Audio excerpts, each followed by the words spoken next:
Li Yang, the Florida massage parlor entrepreneur who created and operated a business that sold Chinese business executives access to President Donald Trump and his family at Mar-a-Lago, has yet another intriguing line of work. She's an officer of two groups with ties to China's communist government, and she founded a Miami-based non-profit that promotes economic and cultural exchange between China and the West in coordination with senior Chinese leaders in the United States, according to a profile of Yang posted on a Chinese social media platform. After Mother Jones on Saturday revealed that Yang, who goes by Cindy, had been peddling entree to the Trump family, the Trump White House, and assorted GOP power brokers, national security experts noted that this situation could pose a threat, presenting opportunities for espionage or blackmail targeting the president and his inner circle. They expressed concern the Yang's efforts to broker interactions with Trump and his clan could be exploited by Chinese intelligence. Guess who else has 100% known about this from the beginning?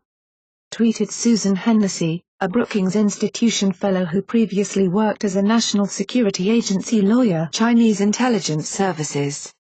Samantha Vinograd, a CNN national security analyst who worked for the National Security Council during the Obama administration, noted, "Our intel community has said China poses one of the most significant counterintelligence challenges. My money is on the Chinese government having at least picked up on Yang's access if they didn't direct it." No direct evidence of any such activity has yet emerged. When Mother Jones tried to reach Yang at different phone numbers, each time a man answered the phone, said he did not speak English, and hung up. And Yang did not respond to emails. White House spokeswoman Sarah Sanders did not respond to questions about security issues raised by Yang's access. But these apparent links between Yang and Chinese government-related entities will likely fuel concerns that Yang's actions could have a foreign influence or intelligence angle. Prior to the 2016 presidential campaign, Yang, who emigrated to the United States from China about 20 years ago and who once worked as a journalist for a Chinese-language television network covering Silicon Valley,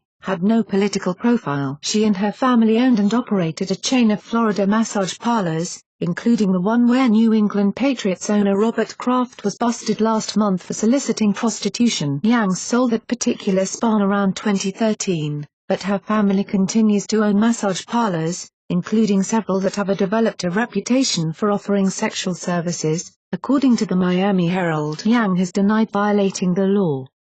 During the 2016 election, Yang dove aggressively into presidential politics, first helping to organize events for former Florida Governor Jeb Bush before throwing her support behind Trump. According to the profile of Yang that appears on the Chinese-language site FreeOshot, which compiles posts from the Chinese social media platform WeChat, she was invited in 2016 to serve as a member of the National Committee of the Asian American Republican Party.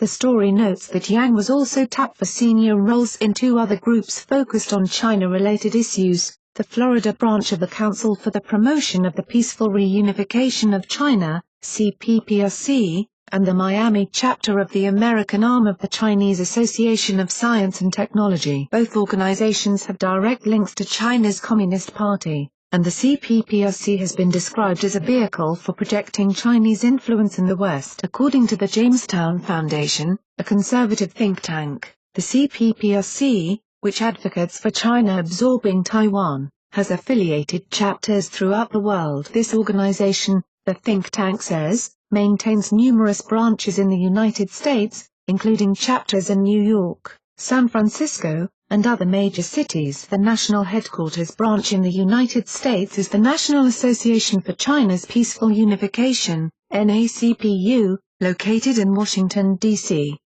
It adds, the organization also takes pains both within China and without to present itself as one that represents broad sections of Chinese society outside of the Communist Party. However, such statements are misleading, and a cursory examination of the organization's leadership structure reveals that the CPPRC is directly subordinate to the Communist Party's United Front Work Department.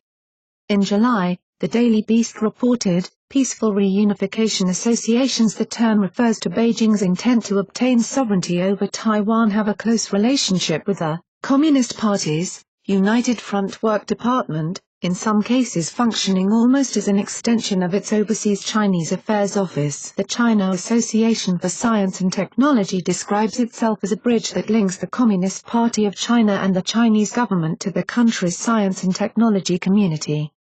It is currently headed by a former Minister of Science and Technology, and its leadership structure is full of Communist Party officials. In 1992, the China Association for Science and Technology, USA was founded in New York, and since then affiliates have formed in locations including Washington, D.C. and South Florida. On the website of the Chinese Association for Science and Technology in South Florida, Yang is listed as vice president and pictured at events organized by the group. In 2015, Yang formed a charity, initially called the Overseas International Female Organization. Its name was subsequently changed to the Women's Charity Foundation, stating in its incorporation records that its mission was to promote cultural and economic exchange between China and the West. The Free-O-Shot profile of Yang notes that this organization, which does not appear to have non-profit status, was formed jointly with senior overseas Chinese leaders, which seems to be a reference to leaders of the Chinese American community. The year the organization was founded, Yang, as its representative, was invited to attend the welcoming ceremony for 3 Chinese warships that docked in Florida along with the Chinese ambassador to the United States and China's consul general. Yang has justifiably drawn scrutiny as a Trump donor who tried to cash in on her connections within the Trump GOP cosmos, raising questions about whether she was working with people in Trump's orbit. Her involvement with groups connected to the Chinese government and the Communist Party prompt additional questions about her activities.